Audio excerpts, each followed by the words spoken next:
bien. Feliz, feliz, feliz.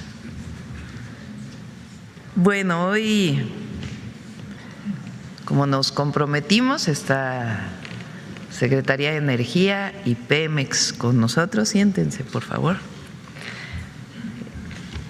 Al inicio vamos a hacer un breve, por favor, avísenles allá, un breve enlace a Chiapas para inauguración de viviendas. ¿Se acuerdan que todos los miércoles va a haber entrega de viviendas? Vamos a hacer un breve enlace. Después va a hablar Luz Helena González, secretaria de Energía, y Víctor Rodríguez Padilla, director general de Pemex. Y está con nosotros Gabriel Cadena, director de comercialización de Pemex, Juan Carlos Carpio, director de finanzas de Pemex, Octavio Barrera, director de exploración y extracción de Pemex, Carlos Armando Lechuga Aguiñaga, director de procesos industriales de Pemex, Sergio Benito Osorio, director de transformación energética, y Marcela Villegas, aquí está, Marcela Villegas, directora corporativa de administración y servicios de Pemex. Ellos están con nosotros. Y está Miguel para el detector de mentiras al cierre de la conferencia. Entonces, primero vamos al enlace a Chiapas, porfa. Buenos días, gobernador. Muy buenos días, mi estimada presidenta. Los saludamos con mucho cariño desde Chiapas, desde la capital Tuxtla Gutiérrez. En este mes del amor y la amistad, los chiapanecos le refrendamos nuestro amor al proyecto de nación que usted encabeza y nuestra amistad por siempre, por todo lo que está haciendo en beneficio de nuestras familias. Quiero aprovechar el espacio para agradecerle a nombre de todos los derechohabientes, porque el día de hoy, estimada presidenta, como usted puede ver, estamos desarrollando y presenciando esta magna obra que usted está impulsando, que su gobierno impulsa, de la Cuarta Transformación, para dar viviendas a las familias. En la vivienda no solamente se protege la vida, se protege a la familia, se vive con prosperidad compartida y sobre todo en mucha comunión. Un aprecio muy especial a la secretaria de Desarrollo Agrario y Territorial, nuestra doctora Edna Elena Vega Rangel, que está el día de hoy con nosotros, al ingeniero Octavio Romero, director general del Infonavit, muchas gracias. A los derechohabientes que lo quieren saludar, vengan a saludar a la presidenta, agradezcanle, porque ella es la… Pásenle, por favor, porque aquí estamos en protocolo, aquí lo más importante es el pueblo de Chiapas. A ver, díganle algo a la presidenta. Buenos días, señora presidenta, agradeciendo esta oportunidad que nos da de adquirir una vivienda digna. Perdón. Gracias.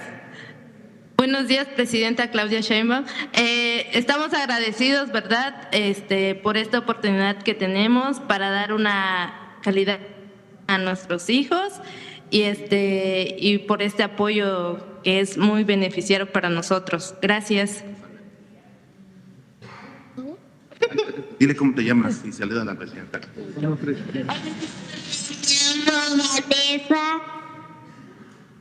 Y muchas gracias, presidenta. Pues ese es el cariño del pueblo de Chiapas, querida presidenta, que le profesamos y que siempre estamos atentos de su llamado y acorde a sus políticas que ha implementado en el segundo piso de la Cuarta Transformación. Aquí está un público del otro lado, porque así nos lo pide la logística, pero le quieren brindar un fuerte aplauso. A ver, démosle un fuerte aplauso a la presidenta, con mucho cariño. ¡Viva nuestra presidenta! Muchas gracias, presidenta. No se ven no se puede dar la vuelta a la cámara. Muy buenos días a todas y a todos. Con su permiso, presidenta, bien rápido. Comentar que es un gusto estar aquí acompañando al ingeniero Octavio Romero, Infonavit, y acompañados gratamente con el gobernador, que nos ha apoyado muchísimo. Hay autoridades del municipio, hay todos los funcionarios que nos han respaldado en este gran programa. Solo comentar para todos ustedes que en el incremento de metas, si recuerdan, de 1 millón de viviendas, pasamos a 1.800.000 nuevas viviendas. El caso de Chiapas, y también a partir del gran apoyo que nos han otorgado, prácticamente, de 45.000 acciones de vivienda nueva, pasamos a 700, en Chiapas. El Infonavit duplicó prácticamente su meta y ya se suma Foviste a estas acciones con 6.700, una inversión estimada de 4.800 millones de pesos en los 6 años, lo cual va a generar para Chiapas 224.000 empleos directos, 336.000 empleos indirectos, y en total, con esta gran meta, y si continuamos como vamos, 268.000 personas chiapanecas beneficiarias. Además, la meta es de 10.000 lotes para regularizar, más lo que ya están haciendo Infonavit y Foviste de mejorar las condiciones crediticias en Chiapas. Entonces, con el gran gusto, Presidenta, de estas buenas noticias y esta gran recepción, y continuaremos posteriormente con el evento. Dejo la palabra a Octavio. Rapidísimo, Octavio. Presidenta, muy buenos días. Nos encontramos en Tuxtla Gutiérrez, en el desarrollo Infonavit La Gloria. En este conjunto estamos construyendo 280 viviendas, y el día de hoy vamos a entregarle las llaves de su casa a los primeros 96 derechohabientes. De hecho, Presidenta, en este conjunto habitacional ya colocamos el 100% de las 280 viviendas, pues en 2 días, a partir de que se abrió la casa muestra, el punto de venta, llegó la gente y prácticamente ese día, en ese par de días se agotaron todas las viviendas. Esto es posible porque tenemos una casa muestra en todos los desarrollos y funcionan los 7 días de la semana, de lunes a domingo. Aquí es importante que la gente sepa que pueden venir al punto de venta y que aquí se tiene toda la información necesaria para darle al derechohabiente de manera clara y precisa cuál es el monto del crédito que alcanza, y el derechohabiente puede elegir en ese mismo momento, estando aquí, cuál es el departamento de su preferencia. Gracias a esto, Presidenta, que es muy ágil, ya tenemos 40 conjuntos habitacionales a lo largo del país, y ya ahí tenemos casas muestra y oficinas de atención, y de hecho al día de hoy tenemos colocadas ya en todo el país 6.257 viviendas. Insistir, Presidenta, en que los requisitos que antes se pedían, que eran 30, ya fueron eliminados por instrucciones de usted, y que ahora solo se requiere ser derechohabiente del Infonavit, ganar entre 1 y 2 salarios mínimos y no tener una hipoteca para poder lograr obtener una vivienda de estas. En términos generales, Presidenta, el monto que hoy alcanza el derechohabiente que gana entre 1 y 2 salarios mínimos es igual al precio de estas viviendas, de manera que el procedimiento es sumamente rápido, sumamente fácil. Así que invitamos a todos los trabajadores que ganan menos de 2 salarios mínimos a que vengan y que elijan su vivienda. Decirle también, Presidenta, que aquí en Chiapas, de acuerdo con el censo de vivienda, hacen falta 440,000 viviendas, y prácticamente no se construía vivienda sobre todo para la gente de escasos recursos. Solo se construían 40 viviendas al año para el interés social. Hay que tomar en cuenta que en Chiapas hay 130,000 derechohabientes y 100,000 ganan entre 1 y 2 salarios mínimos. Así es de que por eso usted nos instruyó que incrementáramos la meta de vivienda en Chiapas para el Infonavit, que originalmente eran 15,000 y hoy es de 34,000 viviendas. Decirle también que ya tenemos contratados 19 proyectos que suman 12,400 viviendas en Tapachula, en Tuxtla, en Palenque, en Tonalá, en Huixtla, en Comitán y en Chiapa de Corzo. De estos 19 proyectos, ya iniciamos en 15 y estos son 8,600 viviendas. Es decir, el 70% de lo que ya se contrató ya inició obra y el restante 30% arrancará obra en este primer semestre. Y adicionalmente a esto, tenemos 20 proyectos más que nos permitirán otras 15,000 viviendas durante este año, quedando pendiente únicamente 6,000 para contratar en el 27, es decir, el total de la vivienda de la meta del sexenio. Aprovechar, Presidenta, de manera muy rápida, para informarle a todos los chiapanecos derechohabientes que tenían problema con los créditos impagables, estos créditos que a pesar de que pagaban intereses y mensualidades, siempre subían. Decirles que por instrucciones de usted se resolvieron. Ya no existen más estos créditos, han sido reestructurados todos. Caso de Chiapas, 44,000 créditos impagables ya fueron corregidos, 2,000 al momento de la corrección se liquidaron, 10,000 recibieron una sustancial reducción de saldo y 32,000 fueron reestructurados con quitas de intereses, disminución de mensualidades y quitas de saldo. Entonces, invitamos a todos los derechohabientes que estaban en ese problema en Chiapas y en todo el país a que consulten la página del Infonavit para que vean sus beneficios, los beneficios que ya encontraron.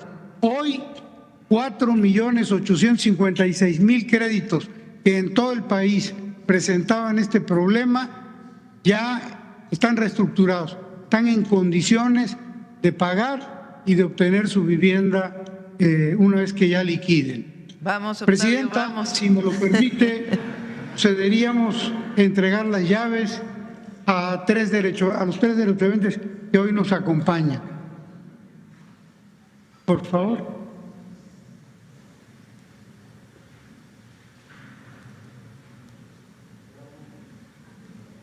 María Guadalupe.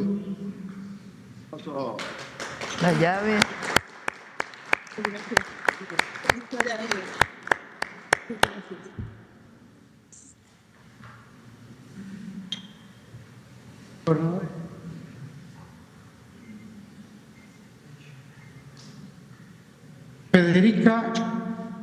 Verónica Farrera Carrillo.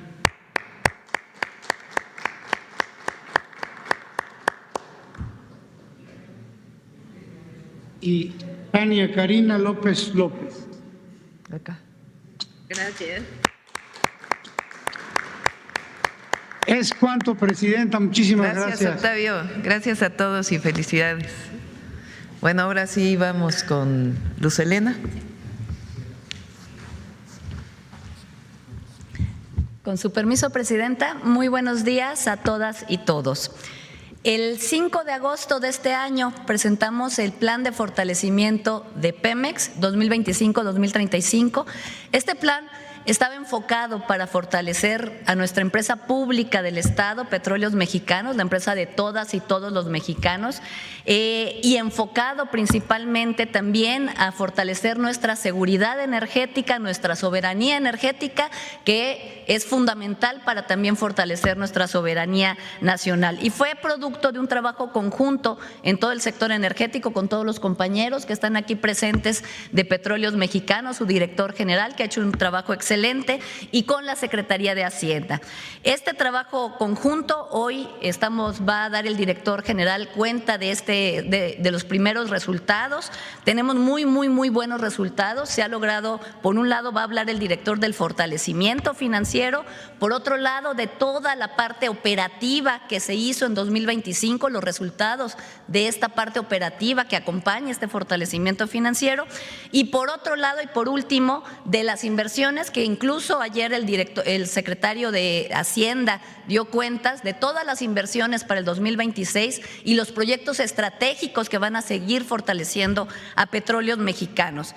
Recordarles que nosotros venimos en el periodo neoliberal, en solo 10 años del periodo neoliberal, Petróleos Mexicanos se endeudó casi 130% más.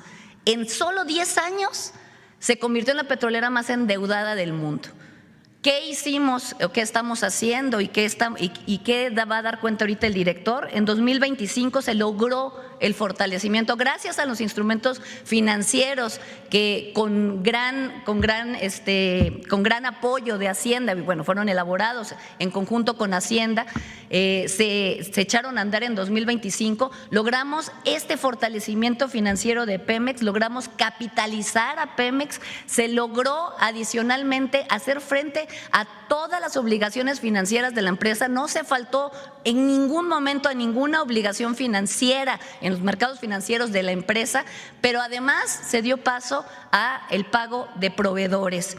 Esto ya tiene resultados que van más allá solo de hacer frente a todas las obligaciones financieras, como lo va a decir el director. Tenemos un resultado muy bueno en 2025 con los instrumentos que puso en marcha Hacienda. Por primera vez, en 2025 se redujo en 20% la deuda de Pemex total. Eso es un resultado que no se había visto en años y que además es reconocido a nivel internacional, no solo porque lo digamos nosotros y que es un dato duro de la empresa, sino porque lo están reconociendo los mercados. Las tres principales calificadoras internacionales, Moody's, Fitch y Standard & Poor's, han mejorado ya la calificación crediticia de Pemex. Es decir, esta estrategia de trabajo conjunto que nos ha instruido la presidenta y que se ha hecho con gran apoyo de Hacienda y con el trabajo conjunto con Pemex está dando resultados. Eso por el lado de la parte financiera. Pero ¿qué tenemos por la parte operativa? También en 2025 mejoramos la operación de Petróleos Mexicanos, se mejoró también con este trabajo. Se logró la integración vertical, la presidenta nos instruyó recuperar la empresa y lograr nuevamente esa integración vertical de la empresa que permite que se pueda operar de mejor manera, pero además reducir los costos. Y eso ya también se está reflejando en los resultados que se van a presentar. Por un lado, se estabilizó la producción de petróleo, se tiene ya la producción necesaria para poder surtir de crudo a nuestras refinerías y tenemos resultados muy buenos en la refinación, muy buenos en la producción de productos de mayor valor, que son gasolinas y diésel. También recordarles, en el periodo neoliberal, a la par que se endeudó en casi 130% más Petróleos Mexicanos, la producción de refinados bajó 50%. Es decir, esta inversión no fue para mejorar la infraestructura operativa de la empresa de todos los mexicanos, sino quién sabe para qué fue, pero la producción de refinados en esa época se redujo. Y hoy, como vamos a ver, en 2025 los resultados que se tienen son muy buenos. El sistema de refinación y todas las refinerías de nuestro país, como resultado a estas acciones, han pasado del procesamiento de petróleo que estaba en 2018 en 600,000 barriles, un poquito más de 600,000 barriles, hoy nuestras refinerías, las refinerías de México, están procesando 1.2 millones de barriles de petróleo. Y eso ha dado como resultado y como consecuencia también mejorar la venta de estos, bueno, por supuesto la producción de gasolinas, diésel y turbocina, que son productos de mayor valor, como también las ventas. También con las acciones que se han hecho también en paralelo en combate al comercio ilícito, también estas ventas se han incrementado y ya en los últimos meses de 2025 ya estamos viendo esos resultados también en el incremento de la comercialización de productos de mayor valor, que se incrementó en 7.8%. Es decir, avanzamos en la recuperación de nuestra infraestructura y de nuestra estructura productiva del país. También avanzamos en otras industrias. Dijimos que íbamos a recuperar la petroquímica y ya la estamos recuperando. Y también avanzamos en la producción de fertilizantes, que eso sí venían de cero. En el periodo neoliberal acabaron con nuestra industria petroquímica y con la producción de fertilizantes. Y en el último año en 2025, hemos logrado incrementar en 20% la producción de fertilizantes, 21% la producción de fertilizantes, para ser más exactos. ¿Esto qué nos lleva? A recuperar también, apoyar al campo, recuperar la autosuficiencia alimentaria, y es un círculo virtuoso de beneficios y de bienestar para nuestro país. Y por último, en 2026, como también dará cuenta el director, estamos avanzando en la inversión. El secretario ayer presentó todos los incrementos que van a haber de inversión pública y mixta, y en el caso de hidrocarburos, en el caso de este sector, se está incrementando la inversión en 34%. Esto también para proyectos estratégicos, y también se está avanzando en la parte de sustentabilidad. Estamos haciendo proyectos dentro de Pemex para reducir las emisiones contaminantes y avanzar en nuevas tecnologías.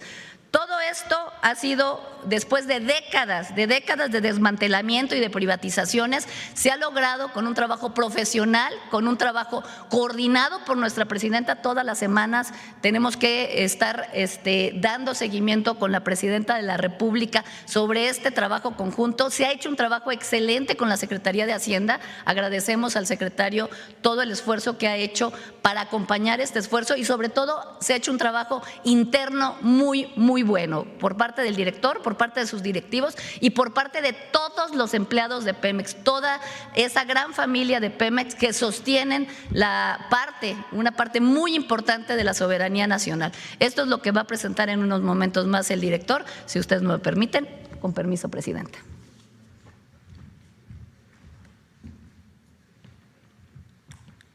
Con su permiso, presidenta. Muy buenos días.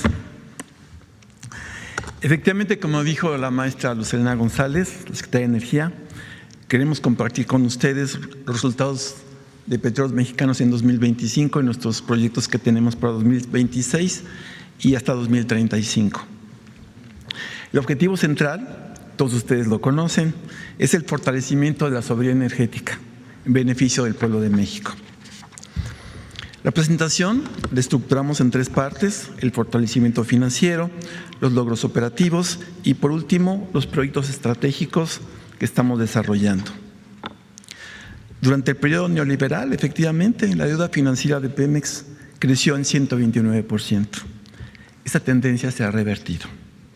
No es un dato aislado, refleja disciplina financiera, planeación rigurosa, eficiencia operativa y una coordinación estrecha con la Secretaría de Hacienda y Crédito Público y la Secretaría de Energía, con quienes elaboramos el Plan Estratégico 2025-2035 y la Estrategia Integral de Capitalización y Financiamiento. El resultado de este trabajo conjunto es una disminución de 20,000 millones de dólares en el saldo de la deuda en comparación con 2018. En la actualidad, la deuda financiera es la más baja en los últimos 11 años. Otro elemento clave del fortalecimiento financiero es el pago a proveedores. En septiembre de 2025, se implementó con el programa de financiamiento de inversión coordinado con Banobras y la Secretaría de Hacienda. Con ese programa y los recursos generados por la empresa, el pago a proveedores alcanzó más de 390,000 millones de pesos. Esta iniciativa interinstitucional ha permitido normalizar la operación, fortalecer las cadenas productivas y recuperar la confianza de miles de empresas que trabajan con Pemex en todo el país. Esa colaboración entre Hacienda, CENER, Pemex, Banobras ha sido valorada positivamente por las principales agencias calificadoras de riesgo. Por primera vez en 11 años ha mejorado la calificación crediticia de Petróleos Mexicanos, calificación que refleja la credibilidad y confianza en las acciones adoptadas para garantizar la sostenibilidad de nuestra querida empresa petrolera. El Gobierno de México ha obtenido reconocimiento internacional por la ejecución de esta estrategia. Este reconocimiento envía una señal clara a los mercados. Pemex es una empresa que está incrementando su fortaleza financiera, credibilidad y sostenibilidad en el corto y largo plazos. Con respecto a los resultados operativos en el año pasado, destacamos los siguientes. Compensamos la declinación de los grandes campos de petróleo y gas natural y estabilizamos la producción. En términos anuales, la producción nacional aumentó en más de 122,000 barriles diarios. Asimismo, mejoramos la infraestructura y optimizamos la operación de nuestras refinerías. El procesamiento de crudo alcanzó 1.5 millones de barriles por día, ya considerando la refinería de Deer Park. Las refinerías de Tula y Dos Bocas destacan por el volumen procesado de hasta 280,000 barriles y 320,000 barriles diarios respectivamente. Además, ahora se producen más productos de alto valor y menos productos residuales como el combustóleo. El rendimiento que tenemos en las refinerías es cada vez más alto, tenemos más del 60% y nuestra meta es llegar a 80% de destilados de alto valor, que es la gasolina, diésel y la turbocina. Otro dato importante, y esto es muy importante destacarlo, nuestro margen de refinación es positivo y ha alcanzado un promedio de $12 por barril. La refinación es un negocio rentable en beneficio del pueblo de México. Y estamos trabajando para que ese margen siga aumentando. Los avances en refinación se reflejan directamente en las ventas. Durante 2025, las ventas de petrolíferos de alto valor, los que acabo de mencionar, gasolina, diésel y turbocina, aumentaron de manera sostenida. Tan solo de julio a septiembre, el incremento fue casi 8%, lo que equivale a 81,000 barriles diarios. Esto significa menor dependencia de la importación, mayor seguridad energética y el fortalecimiento de la soberanía, tal como nos instruyó la señora presidenta. A lo anterior se suma la venta de otros petrolíferos. En azufre pasamos de 370 a 700 toneladas por día, lo cual significa 89% de incremento. En coque de petróleo pasamos de casi 4,000 millones de toneladas a 5,500, es decir, 39%, y también pasamos en la parte del asfalto a 2,209 toneladas diarias. Es decir, estamos extrayendo más valor de cada barril que procesamos en nuestras refinerías. En suma, estas refinerías, estas instalaciones mejoran su desempeño, crean valor y elevan la garantía de que no falte combustible en el país en beneficio del pueblo de México. Como dijo la secretaria, estamos recuperando la petroquímica, estamos recuperando también la producción de fertilizantes. En 2025 dimos pasos fundamentales para esa recuperación. Estamos modernizando los complejos de Cangrejera, Morelos, Pajaritos, Cozoleacaque e Independencia. Impulsamos las cadenas productivas clave como etanoetileno, aromáticos urea y amoníaco urea y aromáticos. En materia de fertilizantes, los resultados son particularmente relevantes. Aumentamos la producción de fertilizantes fosfatados y nitrogenados en 21%. Quisiera recordar que la presidenta nos hizo el honor de asistir a Fertinal, que está ahí en Lázaro Cárdenas. Hicimos una visita con los proyectos que trae esa filial de Pemex, que está creciendo de manera intensa para lograr la autosuficiencia en estos fertilizantes. Nos estamos acercando al objetivo de la autosuficiencia y lo más importante es reafirmar el compromiso de Petróleos Mexicanos de apoyar a los pequeños productores agrícolas y fortalecer la soberanía alimentaria. Pemex no solo produce energía, también produce insumos para impulsar el desarrollo agrícola y el bienestar de las familias campesinas. Por último, y así cierro mi participación, hablemos de inversión productiva. En 2026 la estamos incrementando de manera significativa. El monto que traemos es de 427,000 millones de pesos, lo que representa un incremento de 34% más con respecto a 2025. Esta inversión está orientada a proyectos estratégicos que aseguran la producción, mayor eficiencia y sostenibilidad en el mediano y largo plazos. En los campos petroleros destacan, en el campo de la exploración-producción, destacan 3 proyectos, que es el proyecto Trión, Sama y Malop, y otros más que nos permitirán cumplir con la meta de 1.8 millones de barriles por día. En gas natural, un combustible muy importante, el combustible de la transición energética, del cual necesitamos una mayor producción. Tenemos proyectos estratégicos en Ixachi, Bacté y Burgos, con el objetivo de alcanzar una producción de 4,500 millones de pies cúbicos diarios, con la meta sexenal de tener más de 5,000 millones de pies cúbicos diarios de producción y que esperamos todavía llegar más lejos. El gas natural es clave para la generación de electricidad, la producción industrial y la petroquímica. Como les decía, es el combustible de la transición energética que nos va a permitir tener un sistema energético de menor huella de carbono. En materia de procesos industriales, este año concluiremos la modernización de las refinerías de Tula y avanzamos en Salina Cruz para concluirla en el 2027. La meta es alcanzar un procesamiento en las refinerías de 1,560,000 barriles diarios de petróleo crudo. Esto será posible gracias a inversión pública y mixta en mantenimiento, modernización y mayor aprovechamiento de residuales. Como ya mencioné, en 2026 continuaremos fortaleciendo la petroquímica con proyectos estratégicos en la cadena etanoetileno y en aromáticos. Estas inversiones permitirán alcanzar una producción de casi 400,000 toneladas anuales de derivados de etileno y casi 300,000 toneladas anuales de aromáticos. En petroquímica, que es clave para el desarrollo de la industria del país, Pemex está recuperando su papel como motor en estas cadenas productivas. En fertilizantes, la meta es alcanzar 560,000 toneladas anuales de amoníaco en 2026. Y déjenme contarles lo que estamos haciendo con el nuevo Pemex, la parte de las energías alternativas, lo que es el Pemex del futuro, los nuevos proyectos, las energías que vienen acompañando la salida de los hidrocarburos, de la matriz energética y las nuevas fuentes renovables. Ese es el nuevo eje estratégico de Petróleos Mexicanos. Se trata de una visión integral que fortalece la soberanía energética, mejora la eficiencia, aprovecha mejor los activos existentes y contribuye a la sostenibilidad con una reducción gradual de la huella de carbono. Ahí tenemos varios proyectos muy interesantes. Tenemos litio en salmueras petroleras. Ahí contamos con más de 2 millones de toneladas de recurso identificado en 5 campos de la región sur y en 2026 iniciaremos con una planta demostrativa.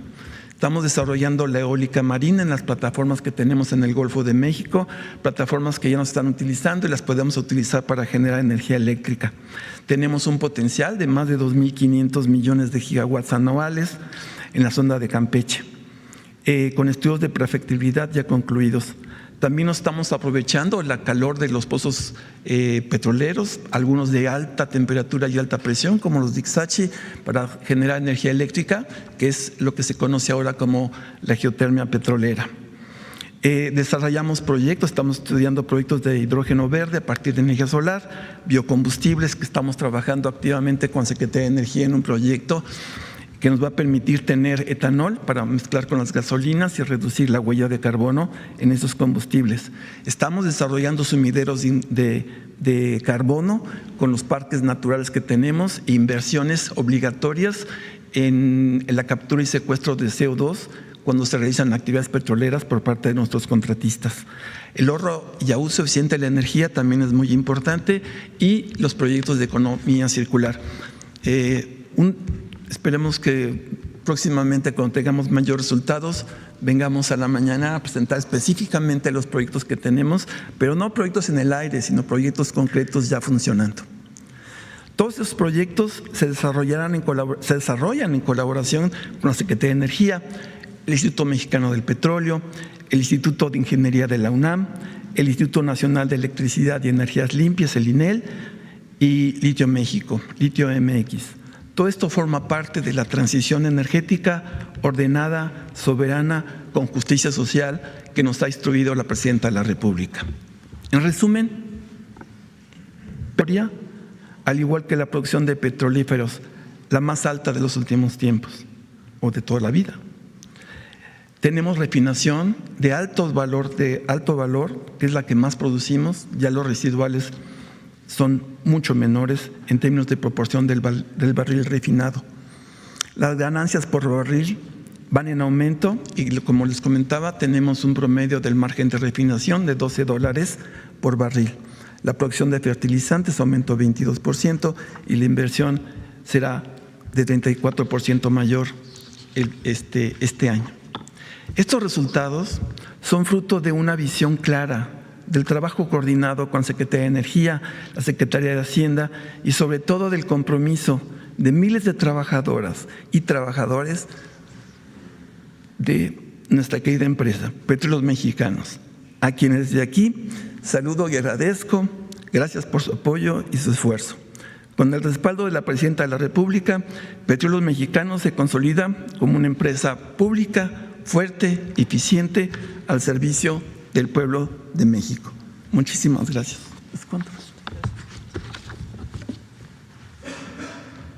Bueno, pues como ven, son muy buenos resultados.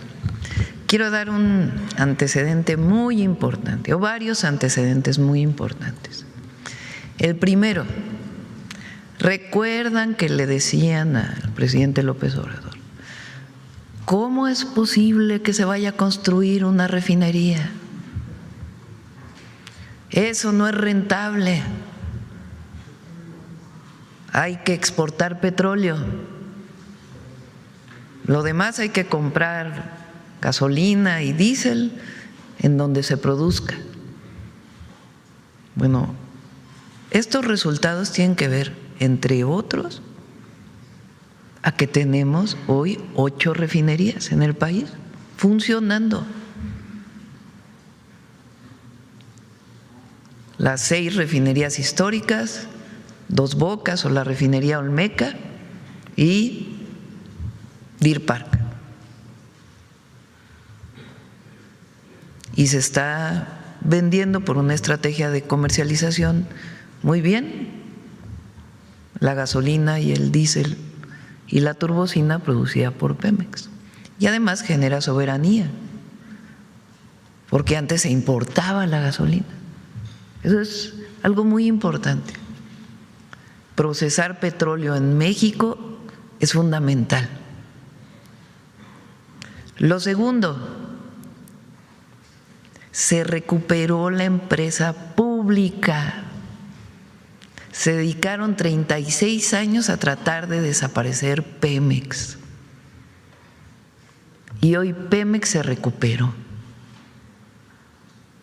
Los primeros 6 años del presidente López Obrador y después la reforma que ayer presentamos nuevamente en el 28 constitucional, reconociendo que las empresas del Estado son empresas públicas, o sea, del pueblo, empresas de la nación.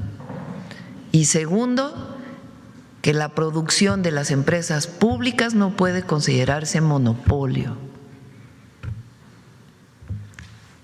Eso lo quitaron en la reforma del 2013 y hoy se recuperó. Las nuevas leyes de Pemex, que en vez de desintegrar la empresa, la integraron, ya es una sola, ya es un solo corporativo. Desde 1992 lo dividieron, en la época de Salinas de Gortari, hicieron Pemex Refinación, Pemex Exploración y Producción, Pemex Transformación. Su objetivo era privatizar cada pedazo. Ahora cada una tenía su propio consejo de administración. Ahora no, es una sola empresa, son directores generales de una sola empresa, con transparencia. Eso quiere decir integrar verticalmente la empresa y un solo consejo de administración.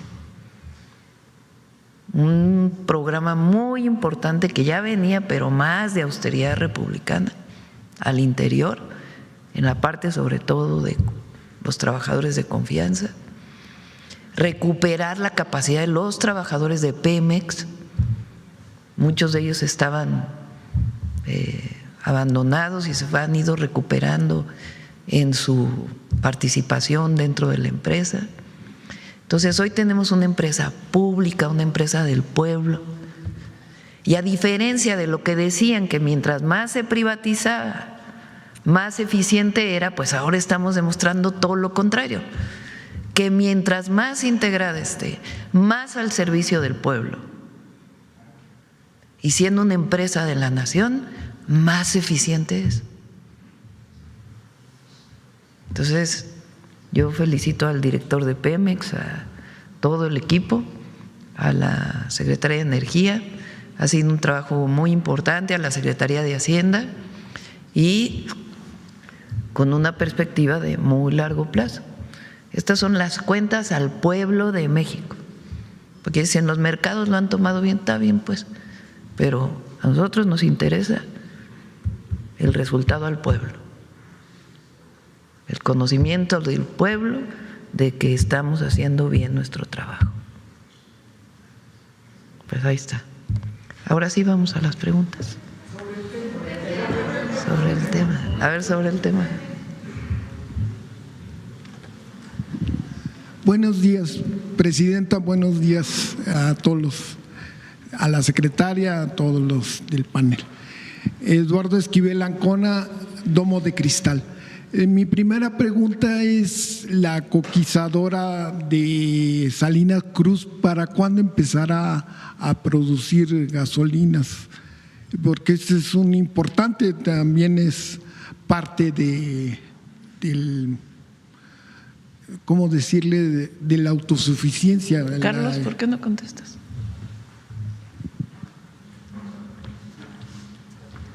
Con su permiso.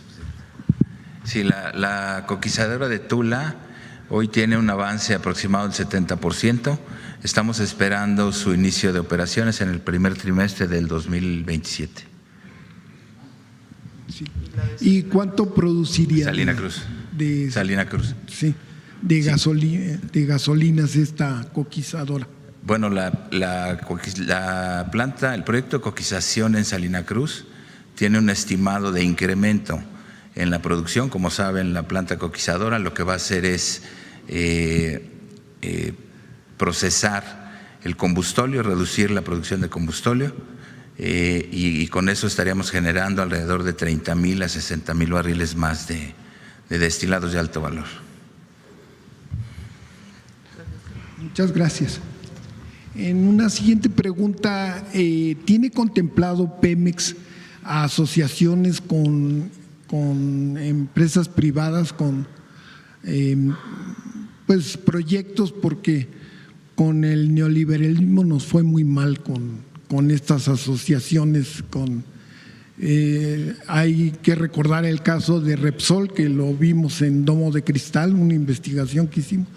El presidente Felipe Calderón les dio un contrato de 2.400 millones de dólares para la cuenca de Burgos, para que la exploración, y lo votaron el proyecto a los 10 años, era 30, y luego el presidente Enrique Peña Nieto les volvió a dar otro contrato que también lo votaron, esta empresa española, y también en aguas someras para y pues nos han hecho muy dependientes, esta política nos hizo muy dependientes.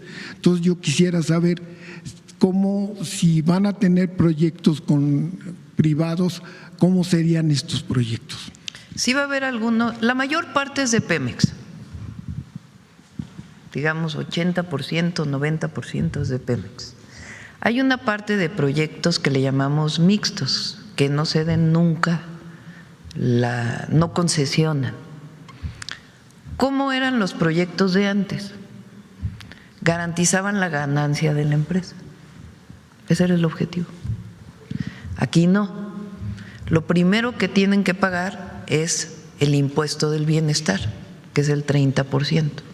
Eso es muy importante, no lo mencionó Víctor. Pemex solo paga de impuestos un impuesto, que es el impuesto de producción, impuesto de derecho petrolero del bienestar, es un solo impuesto y es el 30%. Entonces, todos tienen que pagar el 30%, eso es así. Y necesariamente, después de pagar el costo del proyecto, se dividen las ganancias en dos y se evalúa cada proyecto, muy distinto a lo que era antes, que era la garantía de la ganancia de los proyectos. Y en algunos casos, como fertilizantes y petroquímica, también se hace sin ceder la concesión, teniendo inversión privada y garantizando que quien opera es Pemex. Esa es la garantía. En una siguiente pregunta, ¿hay proyectos para gasoductos en este nuevo esquema para garantizar pues el abasto de gas? Ese lo vamos a presentar en otra. Todo lo que tiene que ver con gas viene o la próxima semana o la otra. No, es que el viernes vamos a Michoacán probablemente, entonces por eso ya. Entonces sí va a haber… en algunos casos sí, y va a ser muy transparente y garantizando siempre el derecho del pago de derechos del bienestar y garantizando las ganancias para el pueblo de México. Muchas gracias. Gracias. Sí, sobre el tema, a ver, el compañero que viene de la BBC, es cierto, ¿no? Good morning, President Sheinbaum. Clinton Somerville from the BBC. I've spent the last week in Sinaloa, where despite an enormous military presence, there is appalling violence every day, murders, assassinations, terrible mutilations. What's it going to take for your government to bring that violence under control? Buenos días. Acabo de estar hace unos días en Sinaloa, donde puedo ver que ahí, a pesar de una fuerte presencia militar, sigue habiendo violencia, asesinatos y ataques. ¿Por qué su gobierno no puede poner fin a la violencia en este lugar, o qué es lo que podrían hacer para finalizar? Ha disminuido el número de homicidios. ¿Qué fue lo que desató esta violencia?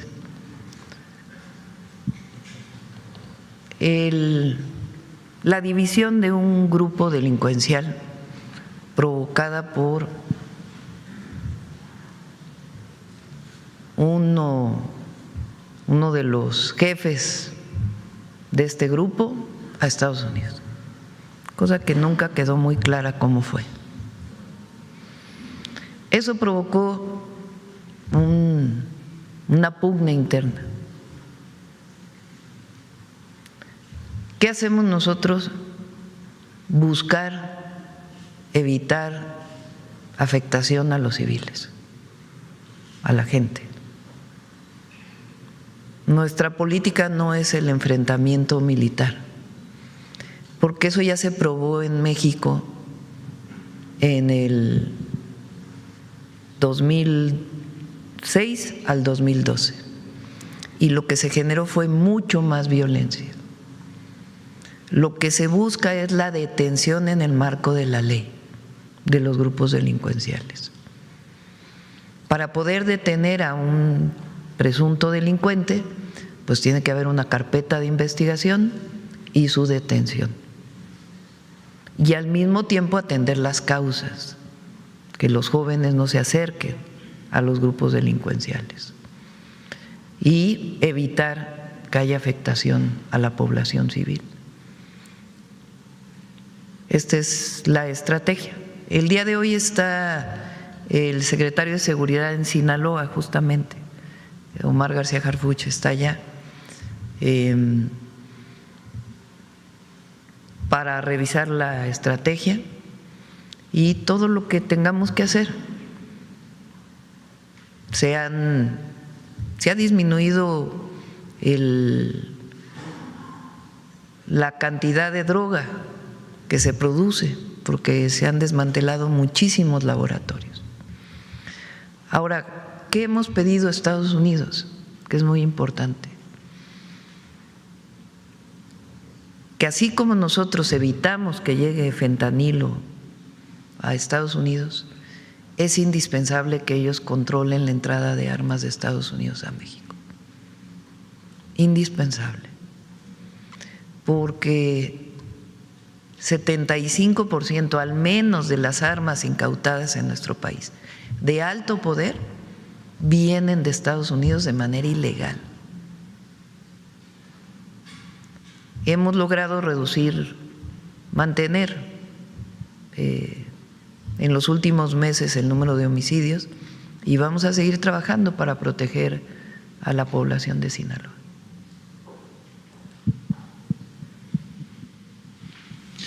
You've said that the supply of fentanyl to the United States has dropped by about 50%. Do you think that that's going to be enough to stop President Trump taking direct military action against the cartels on Mexican soil? Bueno, hablan de que hay una reducción del 50% de la cantidad de fentanilo que llega de Estados Unidos por parte de México. ¿Es suficiente para impedir que Trump tome medidas directas en territorio mexicano?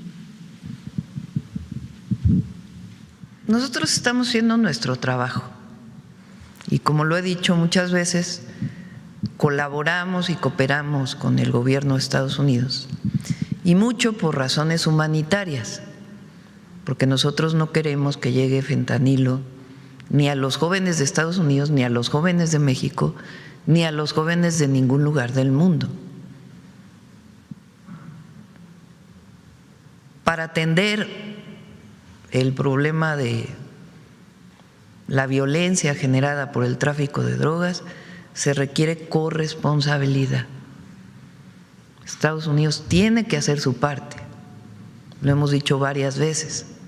Ellos tienen que desplegar campañas para evitar el consumo en Estados Unidos.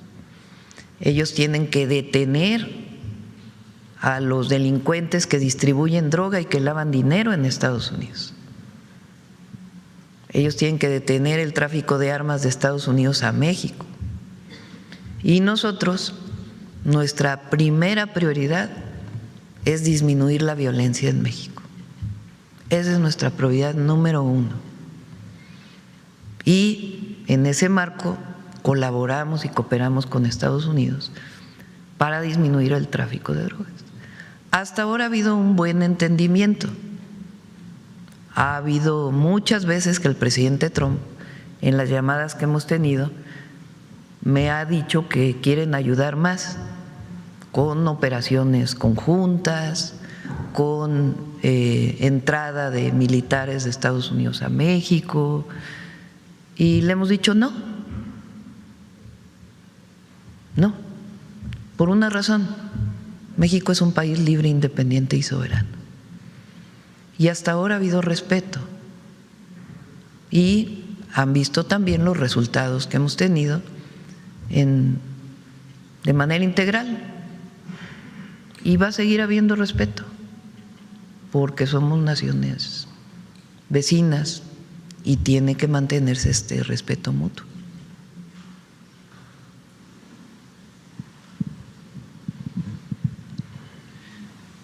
Is it respectful, though, you and President Trump clearly have a good personal relationship, but is it respectful, though, when he says, you don't run this country, the cartels do?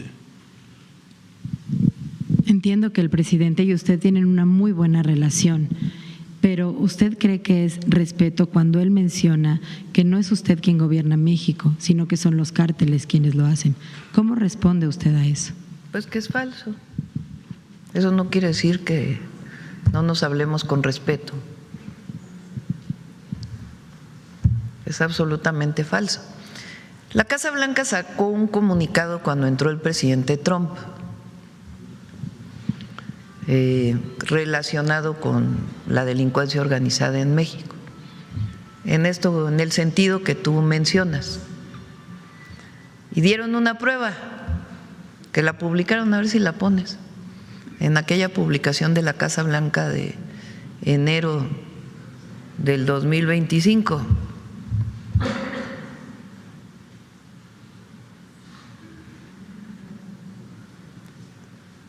¿Es la de García Luna?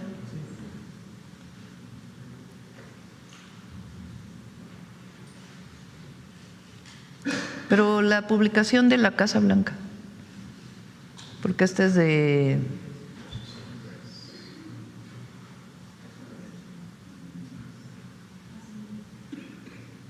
¿Dónde habla de la Casa Blanca? ¿Es esta? No, porque esa es de AP, ¿no? A ver, pon completa la imagen de la Casa Blanca. Esa es una publicación de la Casa Blanca. Y entonces dice, los cárteles mexicanos son los principales traficantes mundiales, estos cárteles tienen alianza con el gobierno de México. Lo dijo en el enero del 25. ¿Y sabes cuál es la prueba que presentó? ¿O sabe cuál es la prueba que presentó? García Luna.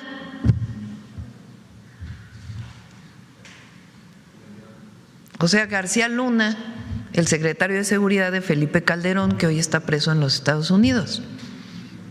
Se equivocaron como… ¿cuándo? 6 años de Peña, 6 años de AMLO, y acabamos de 12 años por lo menos. 13 años. Entonces, en México gobierna una sola persona. No una sola persona, perdón. En México gobierna un solo ente, el pueblo de México, nadie más.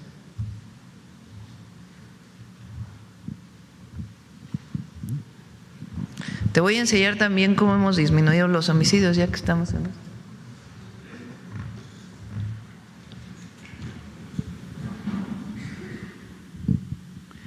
Esta es la gráfica de homicidios dolosos en el país de 2006 al 2012, periodo de Felipe Calderón, de la guerra contra el narco, que puso al frente de esa guerra a un hombre hoy preso en Estados Unidos, que es al que se refirió la Casa Blanca hace un año,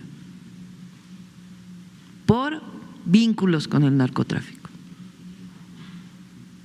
De 28 homicidios diarios a 70 homicidios diarios. Peña Nieto comenzó a bajar y después 100 homicidios diarios, dolosos. Si uno toma a este y hubieran seguido gobernando los mismos, lo único que hubiera ocurrido es crecimiento, porque es una estrategia fallida, además de mucha corrupción. Llega el presidente López Obrador, estabiliza, comienza a bajar, y este es nuestro primer año. El día de ayer hubo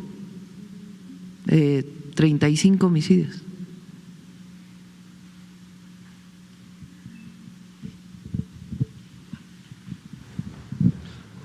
But with all due respect, it doesn't feel like that in Culiacan. People there say that the violence has never been so bad, it has never gone on for so long. They had so much hope when you sent the Marines there, when you sent the Army there, but instead their daily lives have got more terrifying and much worse. So what do you say to the people of Culiacan? con todo el respeto que me merece, escucho lo que me dice, pero la gente no lo siente así. A pesar de que hay una presencia militar, la gente se siente terriblemente asustada, vive con miedo y no sienten que haya una reducción en estos números. Sí, y seguimos trabajando en Sinaloa y en todo el país. Lo que sí es que el enfrentamiento no lleva a nada, el enfrentamiento directo no lleva a nada. Claro, las fuerzas federales se defienden cuando hay ataques, y es detenciones y atención a las causas. E inteligencia, mucha inteligencia. Y vamos a seguir trabajando por la gente siempre. Siempre vamos a seguir trabajando. Bueno, vamos sobre el tema. A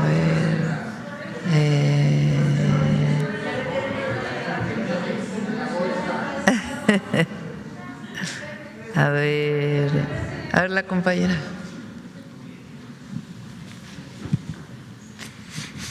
Gracias, presidenta. Celsin Juárez, de noticiasdefrente.com. Presidenta, conocer su postura y aprovechando que está aquí el director de Pemex sobre la refinería Olmeca en Dos Bocas, Tabasco, que cerró el año pasado como la instalación con mayor nivel de procesamiento. Pues tras registrar sus cifras más altas desde su entrada en operación, saber con cuántos barriles cerraron el año pasado, si nos pudiera dar más información y claro su opinión al respecto por ser una obra insignia del sexenio pasado. No, pues extraordinario.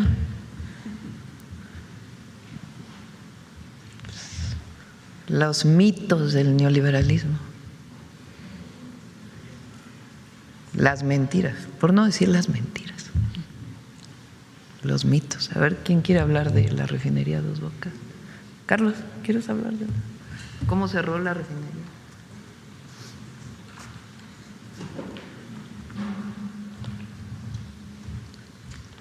Perdón, no escuché muy bien la pregunta concreta. Sí, la refinería Olmeca, ahí en Dos Bocas, Tabasco, cerró el año pasado como la instalación con mayor nivel de procesamiento. A ver si tiene el dato. Sí, bueno, la refinería Olmeca, para cifras generales, en el 2025, recordarán, nosotros iniciamos el rearranque del primer tren en marzo. Luego en junio, con eso logramos 105,000, si no mal recuerdo, 110,000 barriles de proceso de crudo.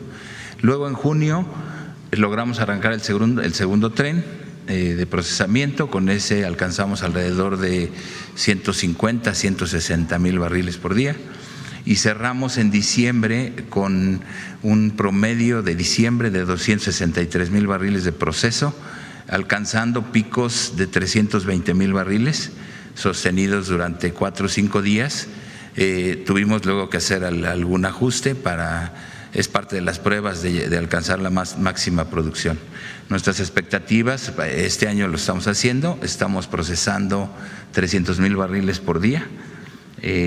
Nuestra meta es este año llegar a los 320,000, que es lo que comentó el director, para hacer un total del sistema nacional de refinación, ya considerando la refinería Olmeca, de 1,300,000. Si sumamos a DIRPAR con 200,000, entonces estaríamos esperando cerrar el año total de proceso refinerías Pemex en 1,5 millones de barriles. Muchas gracias. Presidenta, también saber qué información tiene y qué opina sobre la postura de las armadoras con respecto a las nuevas reglas del TEMEC. Mencionan que, así lo dijeron, son las más estrictas de cualquier tratado y que están elevando los costos de producción en Norteamérica y bueno, que esto estaría impactando en el bolsillo de los consumidores.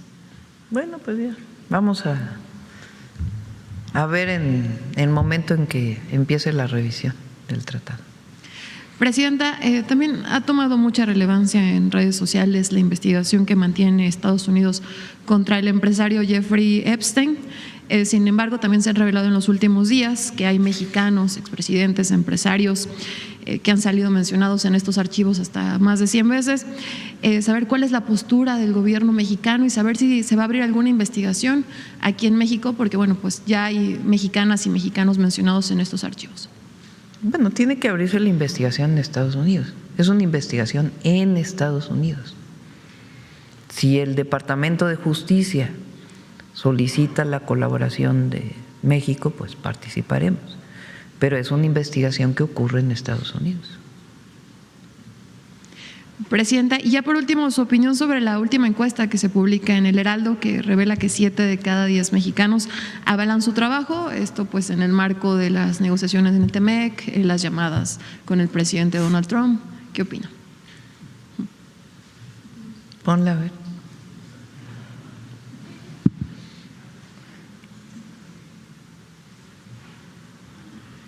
A ver, pon un desplegado que salió ayer.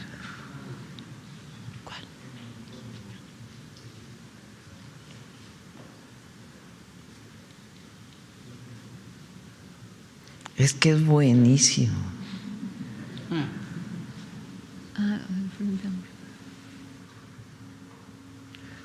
Fíjense, todavía no sale la reforma electoral, ¿o sí? No. ¿Ustedes la conocen? No. Todavía no sale. Todavía no se conoce. Todavía no se conoce su contenido.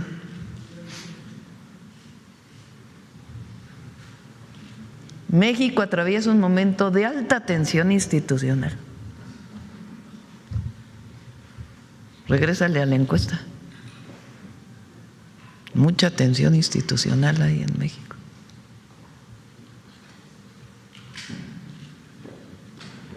Regrésale al desplegado.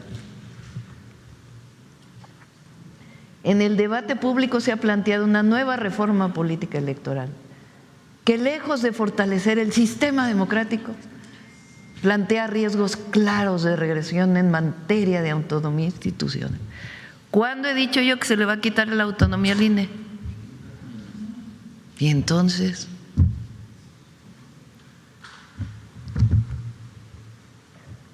pluralismo político y equilibrios constitucionales. Ante este escenario resulta indispensable una respuesta ciudadana amplia, responsable y organizada que coloque en el centro de la defensa la democracia constitucional. ¿Cuál es la democracia constitucional? ¿Qué quiere decir democracia? El poder del pueblo. Aprovechando, por cierto, Lincoln fue el que se opuso a la guerra contra México de Estados Unidos, porque de Lincoln es la frase: la democracia es el gobierno del pueblo, por el pueblo y para el pueblo. Bueno, México sí vivió una transición a la democracia. No, ahora sí que recuerda el desafuero, recuerda el fraude electoral del 2006.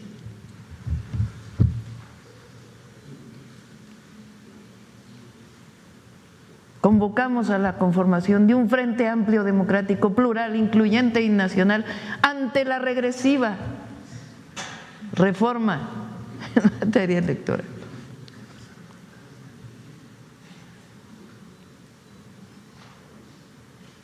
Dice que no regrese el antiguo régimen.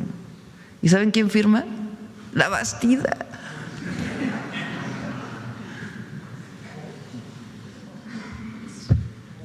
Échale para abajo. El que acusó a Zedillo del entreguismo, ¿no? Baja, baja. No, los nombres, ya los nombres.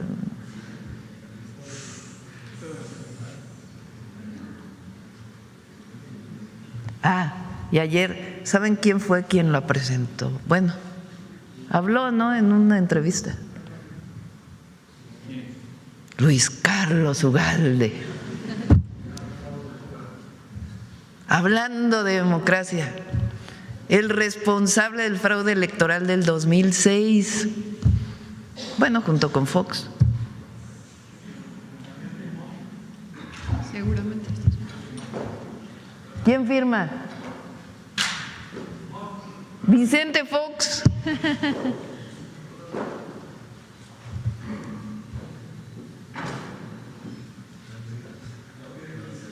Claudio X González. Denise Dresser. Pone a Claudio X González hablando del la gente para que recordemos la democracia.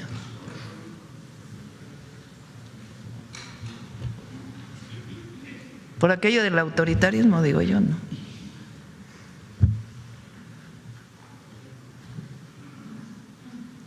Pero además lo increíble, todavía no hay reforma. Qué bueno que lo escriban, ¿eh? Yo solo estoy debatiendo públicamente. No hay libertad de expresión, de reunión, de opinión, de manifestación, de todo en México. Es una opinión. ¿Ya lo tienes por ahí?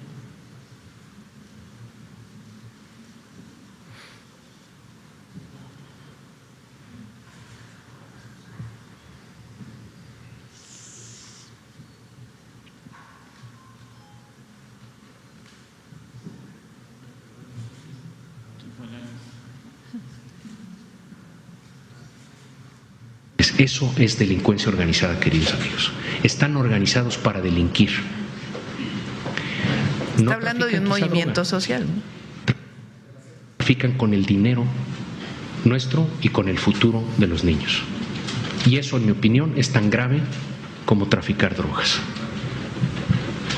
Son unos pinches delincuentes y hay que intervenir. Y no es autoritarismo, es Estado de Derecho. Al otro día vino la represión de Nochistlán.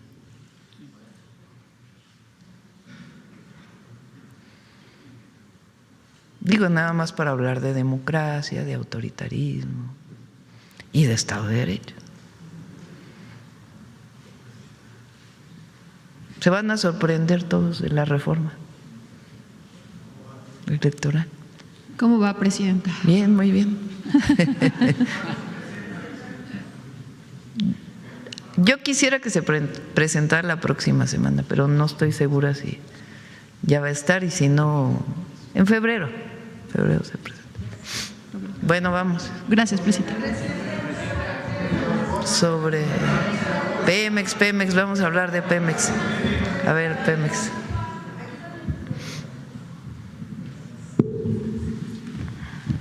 Gracias, presidenta. Buenos días. Olga Ojeda Lajud, corresponsal del periódico Imagen de Veracruz y del diario del Istmo, del corporativo Imagen del Golfo.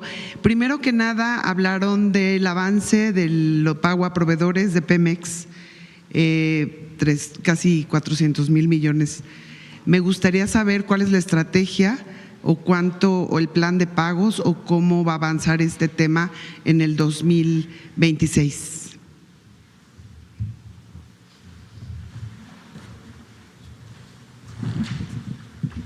Sí, lo que estamos, el compromiso es cubrir todos los adeudos que tenemos, efectivamente, que fueron creciendo con el tiempo. Entonces tenemos una estrategia de pagos. Todavía tenemos la última parte del mecanismo con manobras para cubrir las inversiones en 25 y luego también lo que quedó restante en 24. Estamos dando también prioridad a las pequeñas empresas en Campeche, en Tabasco, en Veracruz, Tamaulipas, que fueron las principales afectadas por este, digamos, este desfase en los pagos, pero estamos atendiéndolo.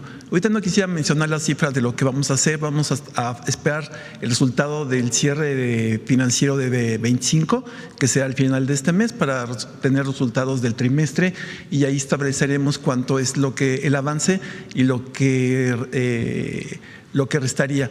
Pero ahorita nos estamos concentrando sobre todo hubo todo el refinanciamiento de la deuda financiera de largo plazo, y junto con esta parte, pero el compromiso es pagar todo lo que se debe. Entonces estamos trabajando todos los días con eso, con Secretaría de Hacienda, con CENER, en eso, que es una de las prioridades, porque nuestros proveedores son fundamentales para nuestro trabajo. Muchas gracias. Por otro lado, presidenta, bueno, pese a que Proagroindustria incrementó su producción nacional de urea, alcanzó en 2025, según los datos de Pemex, más de 200,000 toneladas en el primer semestre. Esto gracias al suministro del complejo de amoníaco, ¿no? Del complejo petroquímico Cosoleacaque de México. Sí lo dije bien. Cosoleacaque. Pues México continúa dependiendo de importaciones para cubrir la demanda interna de fertilizantes. Me gustaría saber cuál va a ser la estrategia este año o el sexenio para abatir o para disminuir la importación. Además de lo que está haciendo Fertinal, que va a ampliar su producción, que lo está haciendo muy bien. Le prometí a la directora de Fertinal que le íbamos a invitar a la mañanera para que les pueda platicar todo lo que está ocurriendo ahí. Se está trabajando en la planta de Poza Rica, ¿cómo se llama? Escolín. Y con eso se va a alcanzar la producción total para el campo. Además hay proyectos privados de producción, hay uno en Topolobampo, en Sinaloa, y otro posible en Durango. Incluso muchos de ellos son para exportación, para poder exportar a otros lados. Muy bien, presidenta. Bueno, y por último, un tema de Veracruz, porque en el puerto se han registrado operativos de autoridades migratorias, esto al interior de restaurantes y bares, donde se solicita de manera aleatoria documentación e identificación a los clientes sin aviso previo ni orden de inspección visible. Estos operativos pues han generado preocupación especialmente entre empresarios del sector restaurantero y turístico. Primero que nada, quisiera saber si está enterado del tema y cuál sería el fundamento de estas acciones y el objetivo, ¿no? Me imagino que dentro de la política migratoria del país. No tenía conocimiento, vamos a averiguar exactamente qué está pasando, porque no debería, a menos que hubiera una solicitud de Interpol, alguna cuestión de este tipo, pero no debería estar ocurriendo. Vamos a ver exactamente cuál es la razón y qué es lo que está pasando. Sí, porque se están realizando en diversos restaurantes no debe y lugares turísticos. No debe ocurrir, no debe ocurrir. Okay, a menos que haya alguna alerta, pues, en particular de alguna persona en determinado momento, pero no por el debe momento ocurrir. ¿usted tiene la información de que hubiera alguna alerta o algo así en Veracruz? Tengo que preguntar al comisionado de Migración. No tenía conocimiento de que esto estaba ocurriendo. Muy bien, muchas gracias. Sí. Sobre el tema.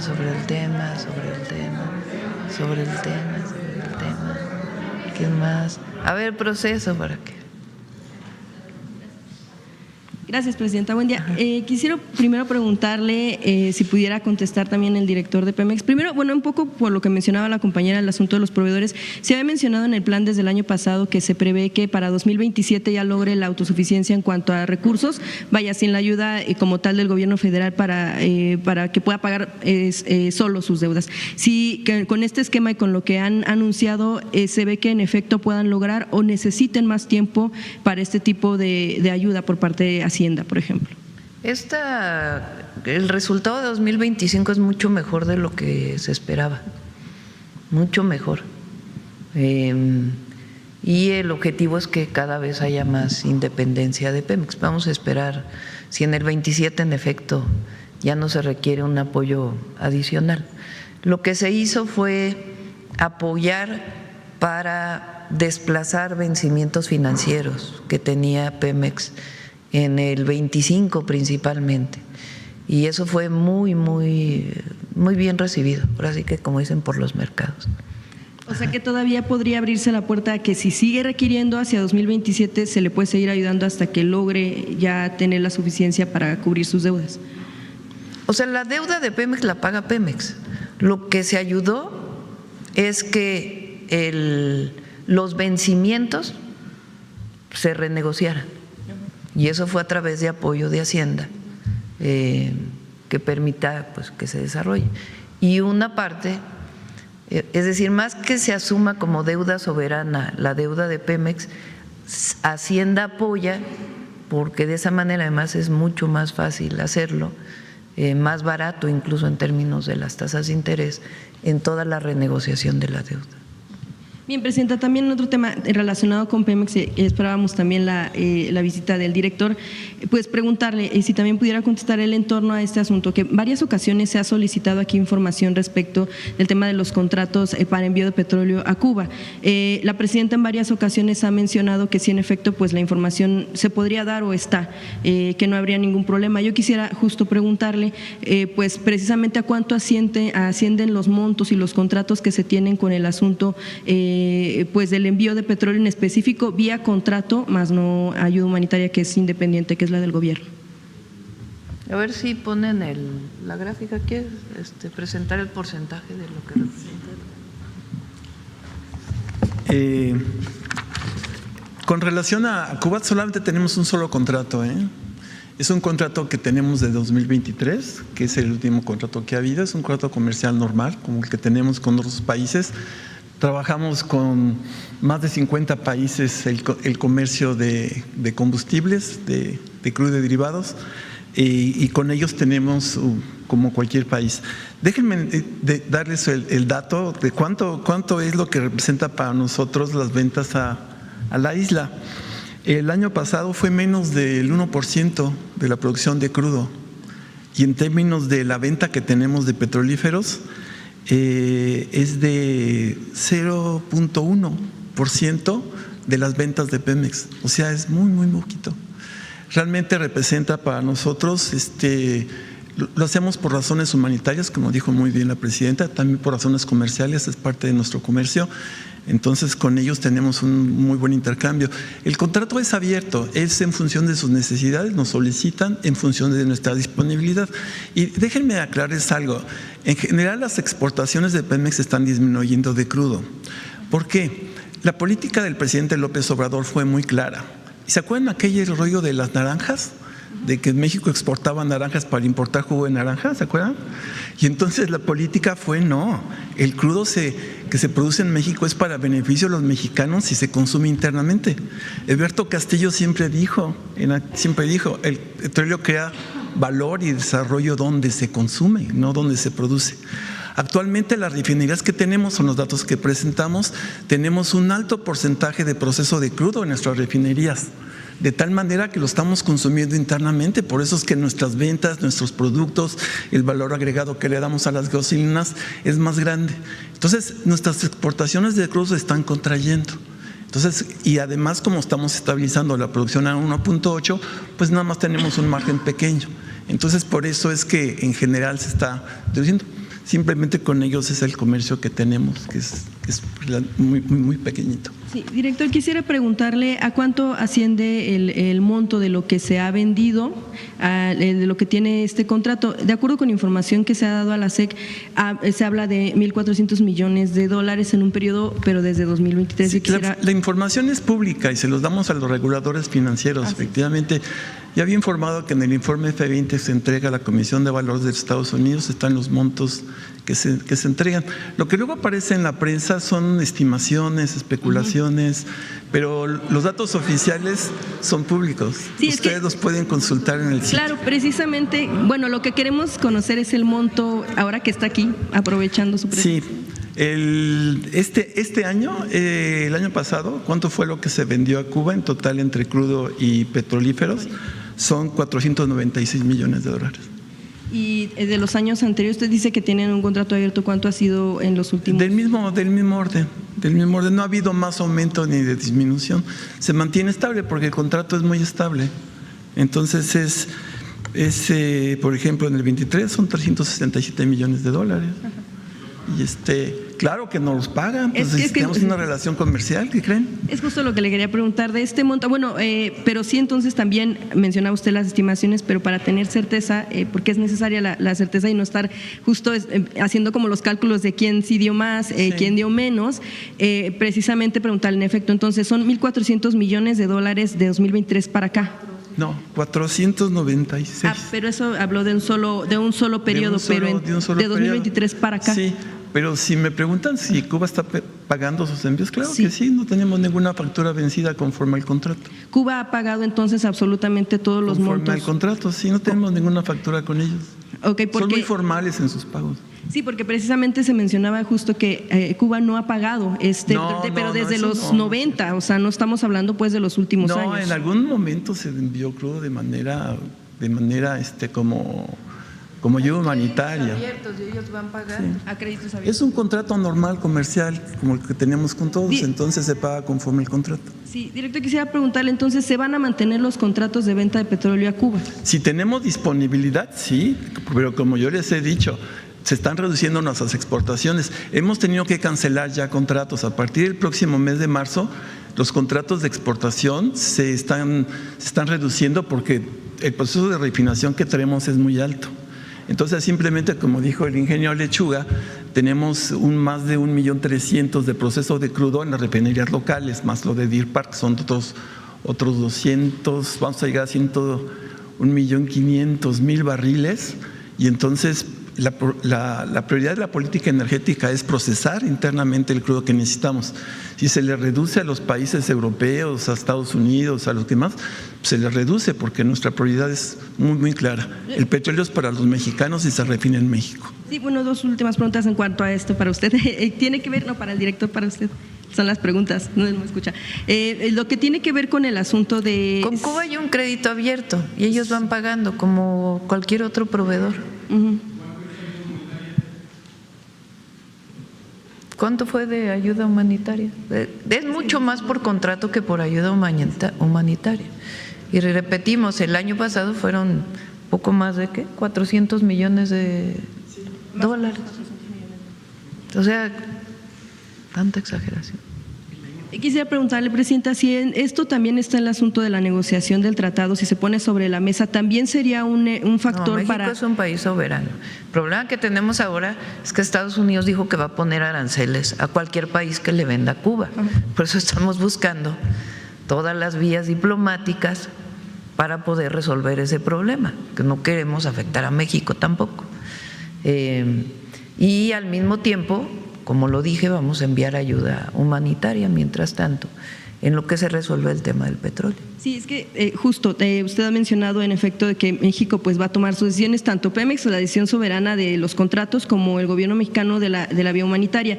Sin embargo, también el presidente Donald Trump ha insistido en que México va a dejar de enviar petróleo a Cuba y lo asegura pues con una certeza de que… Bueno, que pusieron aranceles aquí a cualquier país que envíe petróleo a Cuba. Entonces, evidentemente no queremos afectar a México, pero pues tenemos también un contrato con Cuba y queremos seguir apoyando de manera humanitaria. Entonces,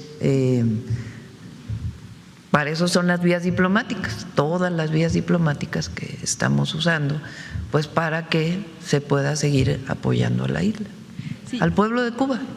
Justo, y para tener un poco de claridad, si el gobierno, a lo mejor en este instante no se puede con tanta precisión, pero si el gobierno y Pemex también pudieran hacer pues una distinción para informarnos a los medios y bueno, en general la ciudadanía sobre el asunto tanto de los contratos que se han tenido pues en los últimos años. No hablamos nada más del sexenio pasado y de sino históricamente, pero también del asunto de la ayuda humanitaria, de también en qué otros rubros se ha apoyado a la isla, pues para saber en qué más se le ha ayudado. Si es, por ejemplo, únicamente petróleo, ¿en qué otra situación por ayuda humanitaria? Por ejemplo, también hay contratos que se tienen de México a Cuba. Los médicos cubanos que están en México se les paga a los médicos cubanos, porque luego dicen que están explotados, ¿no? Se les paga lo que se les debe pagar y vienen a México porque hacen falta en México. Se compran algunos medicamentos, se compró vacunas y se paga. Pero son contratos, como se tienen contratos con muchos otros países del mundo. Y también como se da ayuda humanitaria a todo el mundo. Nosotros apoyamos los incendios de California, apoyamos al pueblo de California, apoyamos a Texas cuando tuvo los incendios, apoyamos a Chile cuando tuvo los incendios, apoyamos a Haití. Y ahí donde nos necesitan, ahí vamos a estar, porque México es un país y un pueblo solidario. Presidenta, entonces, bueno, sí nos van a apoyar con el tema del histórico del contrato abierto, porque por ser abierto pues pueden ser cifras un tanto disparadas o hacia abajo, para tener un poco de claridad en cuanto a lo que se ha enviado en cuanto a los, sí se puede, y en cuanto a los pagos. También quisiera preguntarle, Presidenta, en torno a este asunto, dado que México está enviando ayuda humanitaria y en efecto pues respetando el asunto de la soberanía de los países como se pide para México, pero si México estaría en posibilidades, el gobierno mexicano en posibilidades de observar o de ver cómo puede haber transparencia en torno a lo que se envía, porque en muchas ocasiones, bueno, pues en un recorrido también, en una visita que hemos hecho en Cuba, la percepción de la población es precisamente de que mucho de lo que se envía y que, bueno, agradecerían en todo caso es si les llegara directamente. Tienen la percepción de que no les llega, de que hay un grupo, un puñado de personas que pues están en el gobierno, que viven bien y que son los únicos que pueden comer. Eso es otra incluso, cosa. Pero nosotros enviamos ayuda humanitaria a Cuba y tenemos contratos con Cuba, con distintas instituciones de Cuba, y ya lo que mencionas, pues ya es otro tema. Pero no importaría dónde quede todo eso, todas esas ganancias, toda esa ayuda, si no llega al pueblo. Esa es otra cosa, y sí llega a la gente.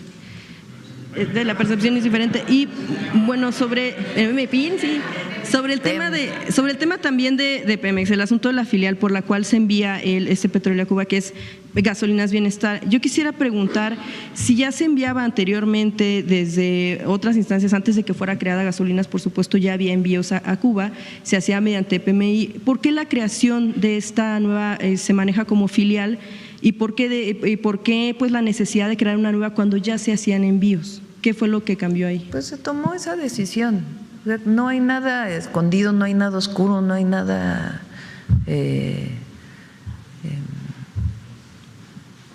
malo que se esté haciendo. México siempre ha apoyado a Cuba, incluso en los gobiernos más autoritarios se apoyó a Cuba. México fue el único país que se opuso al bloqueo a Cuba. Hoy se oponen todos los países del mundo, excepto 2, pero México fue el primero y el que siempre apoyó. Fidel Castro vino a la toma de posesión de Salinas de Gortari. Que yo recuerde, nadie dijo nada entonces. Con Fox, pues sí fue comes y te vas, ¿verdad? Pero tampoco se atrevió a no invitarlo. ¿Por qué? Porque el pueblo cubano siempre ha estado agradecido con el pueblo de México por su solidaridad, por su apoyo. Y como dice nuestra Constitución, la decisión de cada pueblo es soberana. Es su propia autodeterminación lo que tiene que determinar. Sí, bueno, solo que el problema en Cuba es que pues estamos hablando de un país de un solo partido durante 67 años. La gente no vota a su presidente y tampoco hay transparencia ni siquiera sobre lo que gana el presidente, como por ejemplo si pasa en nuestro país, ¿no? Que conocemos el salario en este caso la presidenta, son más o menos 14 salarios mínimos. Esa es tu opinión. En el caso de Cuba no existe como tal un tema de transparencia para saber, por ejemplo, cuánto. Por eso, pero esa es tu opinión. Hay otras opiniones distintas y las respetamos mucho. Y en México la gente puede tener distintas opiniones, distintas. Se puede apoyar o no al régimen de Cuba, pero el pueblo cubano es el pueblo cubano. Y México no abandona a nadie, ni a su pueblo, ni a un pueblo que está en sufrimiento.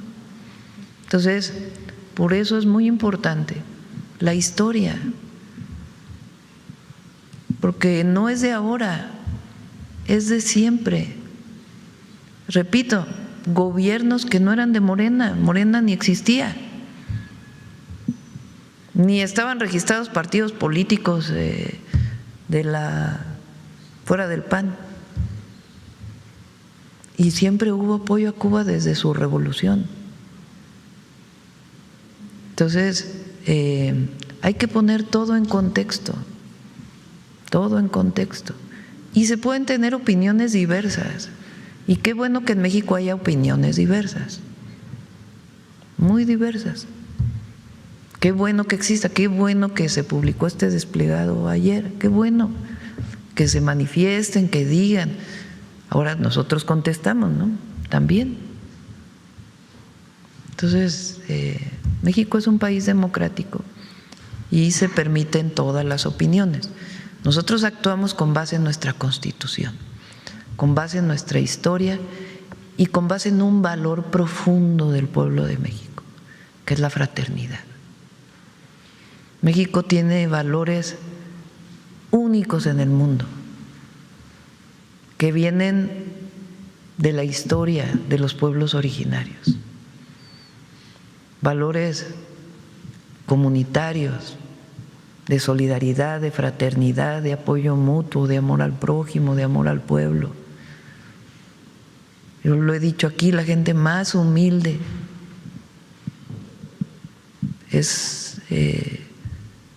quita el aliento para poder siempre dar algo. Es algo único, único, único. No lo tiene casi ningún país del mundo. Y eso debemos sentirnos muy orgullosos, muy orgullosos. Eso es México, eso es México. Esa es nuestra bandera, esa es nuestra historia. Hay que sentirnos todos muy orgullosos de el origen, de la grandeza, del legado de grandeza que tenemos y de esos valores profundos que vienen desde entonces.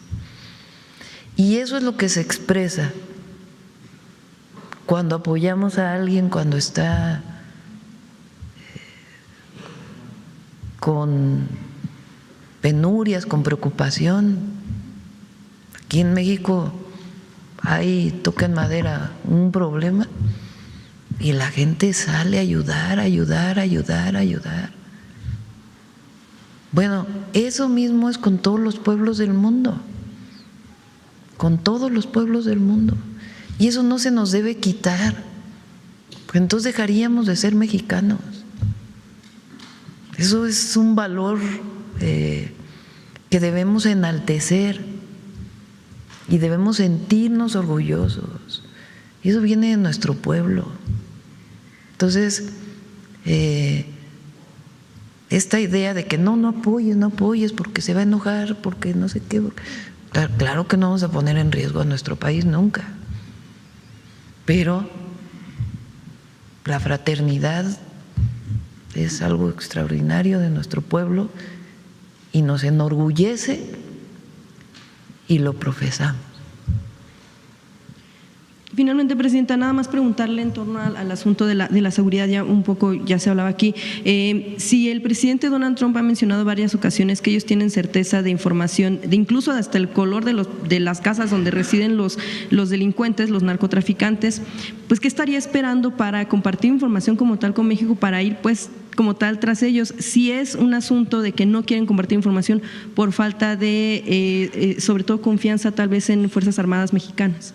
¿Cómo no entendí la pregunta? Si el asunto de la información que tiene Estados Unidos, de dónde, por ejemplo, residen los narcotraficantes, ¿qué estaría esperando el gobierno mexicano, el gobierno estadounidense para compartirlo como tal con el mexicano, para no operativos conjuntos, pero por lo menos para que desde México se hagan este tipo de detenciones? Mucha información. Y si no perciben falta de confianza en, por ejemplo, Fuerzas Armadas para compartir pues información muy precisa, muy exacta, pues justo para ir tras estos objetivos solamente. No, comparten mucha información, mucha. A otra pues no la tendrán, ¿verdad? Hay confianza. 9:14. A ver, una última de Pemex para que… Pemex. A ver, la compañera ya de Fortuna que no había preguntado, desde antier anda ahí. Muchas gracias, Presidenta. Yaret Arciniega, de Revista Fortuna. Presidenta, la agencia Fitch estima que el precio del crudo bajará hacia los $57 en 2027. Ante este escenario de menores ingresos por exportación, ¿qué ajustes específicos del Plan Estratégico 2025-2035 apuntalarán que pues, la calificación de Pemex pueda subir por estos cambios estructurales de la empresa? ¿Sería pues, necesario ampliar el apoyo pues, multisectorial del Gobierno federal? Se tiene contemplado por Hacienda, el otro día lo dijo aquí el secretario de Hacienda, también es desde hace muchos años, coberturas en caso de que baje mucho el precio del petróleo, relacionado con lo que se programó en el presupuesto de egresos de la Federación. Entonces, se tiene contemplado eso y el plan de Pemex pues tiene contemplados esta posible circunstancia, pero afortunadamente pues están estas coberturas que ayudan mucho. Muchas gracias, Presidenta. Como acaba de explicar, el derecho de utilidad compartida en Pemex, el impuesto del bienestar pues ha bajado de 65% a 30%, lo que ha permitido pues que Pemex cuente con más flujo de efectivo. ¿Habría posibilidad de bajar aún más este derecho para que pues la petrolera tenga más recursos e incrementar el llamado CAPEX, el gasto capital? ¿Cómo se ha compensado esta reducción del derecho de utilidad compartida, Presidente? Recuerden que en la época del llamado boom petrolero, fue la época de López Portillo, que decía que el problema de México era cómo se iba a administrar la abundancia, y después se cayó el precio del petróleo, nunca lo previeron y vino la crisis, la devaluación. Se daba… Pemex era la caja chica, como decían. Entonces, aparte de la corrupción, todo venía de los ingresos petroleros, era 70%. Todavía en la época de Calderón y de Fox, y además con barrilas, $100 el barril y producciones de 3.4 millones de barriles diarios. Entonces, 30% es un buen número y hasta ahora ha resultado muy benéfico para Pemex y obviamente pues muy benéfico para el pueblo de México, porque todos esos recursos pues van a programas de bienestar, obra pública, escuelas, etcétera. Gracias, Presidenta. Por último, hablando regionalmente del pago de proveedores, las agencias calificadoras de deuda han identificado que en Villahermosa, Tabasco y Dos Bocas se concentra al menos 30% de las deudas con proveedores y que alcanza a pequeñas y medianas empresas locales. Lo mismo sucede en Poza Rica, Veracruz, con el 15% del pago de proveedores, en donde se estaría reduciendo la actividad en pozos secundarios de Pemex. ¿Hay alguna estrategia para que el pago de proveedores llegue antes a estas regiones? Bueno, el pago de proveedores el 2025 fue, bueno, ya lo puso Pemex, muy importante y prácticamente con eso quedó saldado. Todavía en febrero se van a pagar algunos pagos del 2024 que habían quedado pendientes y el 2025 prácticamente pues quedó saldado, ¿no? Prácticamente todo. Entonces, y ahora corresponde pues pagar lo que tenga que ver con la proveeduría del 2026 y una parte que quedó del 2025. Pero se hizo un esfuerzo muy importante para poder saldar la deuda de proveedores. Muchas gracias, Presidenta. Buen día. Ya, vamos a… Ya lo va a informar el secretario de Seguridad. Está en Sinaloa ahora. Lo va a informar el secretario de Seguridad. Está por eso en Sinaloa, entre otras razones. Sí. Adelante. No va a haber mañanera mañana. No, vamos directo a Querétaro. Qué bueno que lo pregunta. Vamos directo al evento del 5 de febrero. El viernes sí, en Michoacán. Ajá. Vamos. Con su permiso, Presidenta, buenos días a todas y todos. Medios de comunicación y comentaristas han arreciado una campaña de falsedades contra el sistema de salud pública con la mentira del falso desabasto de vacunas contra el sarampión, a pesar de que la propia Secretaría de Salud ha reiterado los llamados a la población para que se vacune. La infodemia, como lo refirió la Organización Mundial de la Salud durante la pandemia de COVID-19, mina la confianza en las instituciones de salud, lo que obstaculiza la atención a la población, y quienes difunden las mentiras son responsables de esto. Por otro lado, en redes sociales circulan falsas oportunidades de inversión en la Comisión Federal de Electricidad y Pemex. Reiteramos que ninguna institución del Gobierno federal realiza invitaciones de inversiones a través de redes sociales y mucho menos pide depósitos. Veamos el video del detector de mentiras. La supuesta falta de vacunas contra el sarampión, mentiras sobre la reforma electoral, falsedades sobre el contenido de los libros de texto de la SEP y hasta un supuesto hackeo al IMSS Bienestar son algunas de las noticias falsas que el detector de mentiras encontró esta semana. 1. Existe desabasto de vacunas contra el sarampión. Y por eso la preocupación de muchísimos papás que hoy sus niños están en riesgo por el brote de sarampión, porque a pesar de la emergencia el gobierno pues no sabemos si no quiere o no puede, ¿eh? Lo que pasa es no están recibiendo vacunas y por eso esta enfermedad regresó. Desde el 2025, Fuerza Informativa Azteca denunció el desabasto de vacunas contra el sarampión. ¡Mentira! La Secretaría de Salud descartó el desabasto. México cuenta actualmente con más de 23.5 millones de dosis disponibles. El secretario de Salud, David Kersenovich, aseguró que este inventario es suficiente para garantizar la vacunación de toda la población por los próximos 2 años. 2. Se registró un hackeo al IMSS Bienestar. Nos hackearon, al gobierno. Resulta que se filtraron bases de datos de 25 instituciones públicas. Háganme ese favor. Entre estas instituciones está IMSS Bienestar. ¡Mentira! El IMSS Bienestar informó que las versiones que circulan sobre un presunto hackeo a la institución son falsas. Aclaró que ninguna de las bases de datos publicadas por usuarios en redes sociales corresponden al IMSS Bienestar y agregó que la operación de los sistemas de información y protección de datos se mantienen con normalidad. 3. Los libros de texto gratuitos de la SEP enseñan brujería. Ah, caray, estos son grimorios. Grimorios son... que por cierto están en las orillas de los libros. Todos esos símbolos son grimorios. Aquí. Sí. Okay. Todos esos símbolos son grimorios que combinados hacen brujerías. ¡Mentira! Los libros de la SEP no enseñan brujería. Los supuestos símbolos de brujería son en realidad íconos pedagógicos que identifican los campos formativos y ejes de estudio dentro de los libros de la nueva escuela mexicana. Además, entre el contenido diverso de lecturas de los libros de múltiples lenguajes, se puede encontrar contenido cultural y educativo, como leyendas tradicionales de los pueblos indígenas, no hechizos. 4. Los hombres en México ya no podrán escriturar o comprar una casa. Claudia Sheinbaum, quien está anunciando cuáles son las nuevas directrices del programa de escrituración de vivienda con perspectiva de género del gobierno federal. Y de verdad me gustaría estarles exagerando, pero literalmente dijo lo que ustedes escucharon, que ahora a ti como hombre te van a cargar el crédito de Infonavit, pero las escrituras van a quedar a nombre de ella. ¡Mentira! El programa Vivienda para el Bienestar no prohíbe a los hombres comprar o escriturar propiedades. La declaración de la presidenta Claudia Sheinbaum fue sacada de contexto. El objetivo es priorizar a las mujeres en los créditos para reducir la brecha histórica de propiedad sin excluir a los hombres. 5.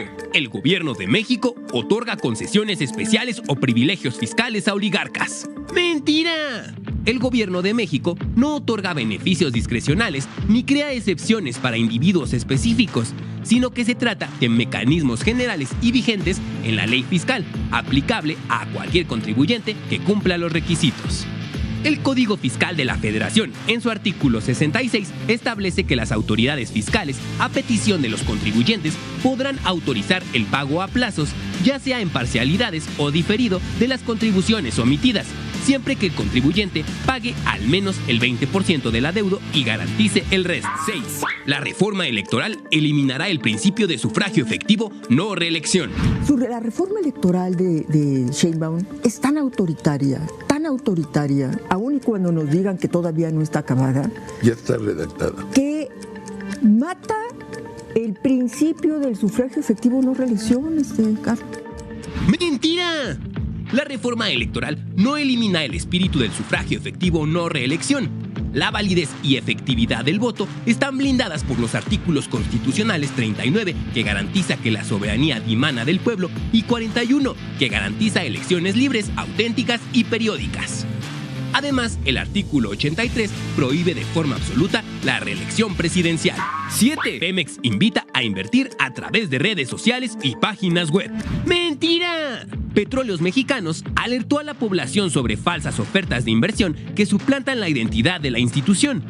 Informó que Pemex no promueve inversiones de ningún tipo a través de redes sociales, páginas web, mensajes ni personas físicas, y señaló que la única forma de invertir en Pemex es mediante instituciones financieras reguladas por la Comisión Nacional Bancaria y de Valores.